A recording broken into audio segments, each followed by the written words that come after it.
హిందూపురం నియోజకవర్గంలో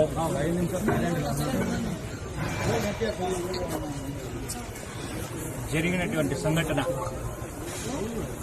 ఇది హిందూపురం చరిత్రకే మాయని మచ్చ. ఇలాంటి సంస్కృతి మా హిందూపుర వాసులది కాదు. ఇప్పుడు చెప్తున్నా, మీరెక్కడి నుంచినో వచ్చి లేనిపోని సమస్యలు సృష్టించే మా హిందూపుర ప్రజల శాంతియుతాన్ని, హిందూపుర ప్రజల మనోభావాల్ని దెబ్బతీసే ఈ రోజు చేసినటువంటి మీ చర్య పిరికి పంద చర్య అని చెప్పేసి నేను ఈ సందర్భంగా తెలియజేస్తున్నా. మొన్న జరిగినటువంటి medical college program highest program జరిగితే దాదాపు 5 నుంచి 7,000 మంది పాల్గొని శాంతియుతంగా మేము మెడికల్ కాలేజ్ ప్రైవేటీకరణ పైన ధర్నా చేసినప్పుడు, ర్యాలీ చేసినప్పుడు అది విజయవంతమైంది.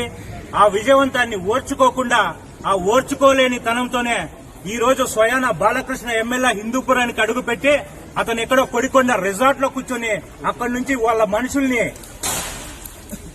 రెచ్చగొట్టి ఈ రోజు వైసీపీ కార్యాలయం పైన దాడి చేశారు. ఈ రోజు మా కార్యాలయం పైన దాడి చేయించవచ్చు. మీరు బాలకృష్ణ గారు ఒకటే చెప్తున్నా, చేతనైతే రాజకీయం చేయండి, ఇలాంటి రాజకీయాలు మాత్రం చేయొద్దండి. మిమ్మల్ని 3 సార్లు హిందూపుర ప్రజలు గెలిపించింది ఇందుకోసం కాదు,